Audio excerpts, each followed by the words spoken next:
Hello, my name is Bill Richardson. I'm the chair of Street Kids International. I want to speak for a moment about the importance of our donors to the organization. Quite literally, we couldn't do our work without you.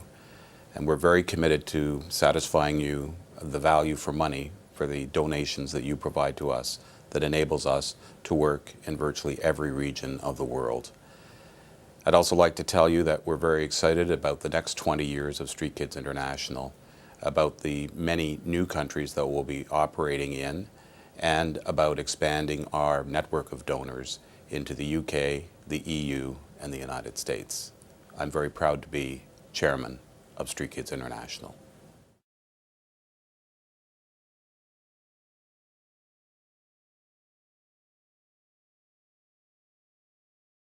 A few years ago, we were looking for an international partner, and we evaluated Street Kids' work, and we were amazed by the devotion and work that Street Kids International have done at this time towards the betterness of children. And we thought it was an excellent fit for an international company to get acquainted with Street Kids, and we're very proud of our involvement.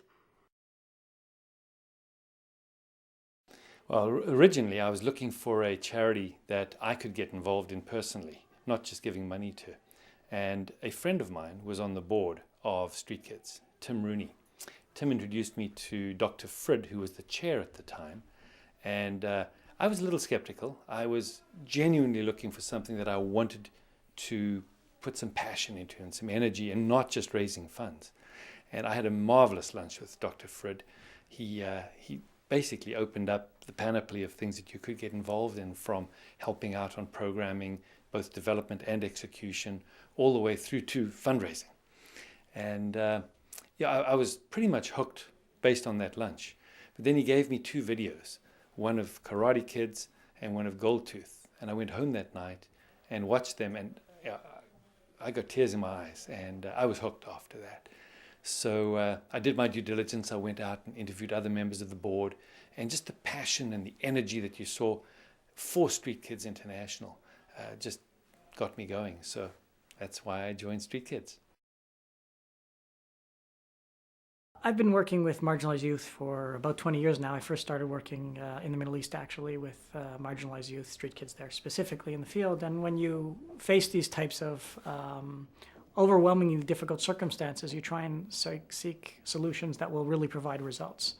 And as NGOs have evolved, there's become a lot more rigor and discipline around social return on investment, actually getting results. So the first generation of funding was trying to make sure that the money was really being spent, that it wasn't being stolen from the organization or stolen from funders. The second generation said, we really want to make sure it's getting to where it's going. The third generation of social entrepreneurs are saying, we want to ensure that there's a social return on investment, that we're actually getting results. So good intentions are not enough at this point. Results need to be enough. And the amazing power of Street Kids is not only the results they get, but the amazing leverage they get for dollars invested. So, there's so many great causes that are demanding funds right now, but if you look at the impact of the work versus the investment that it's required, it's really quite remarkable that a small organization like this can have such an impact across so many cities in the world. And that when you look around and compare it to other places where you can invest your time and money, and you're interested in more than just good intentions, and you want to see people who really affect change, it's very easy to spend your time at Street Kids. There's an element of hope, in the fact that there are 100 million street kids in the world who really can use some help. We need to persuade them to educate them and get them away from drugs and sex as being ways to survive in the street, and give them a legitimate way to make their way in the world. Street Kids International teaches street kids all over the world how to be entrepreneurial. And so it had a direct affinity to me, and as well I get to give back to kids and small entrepreneurs.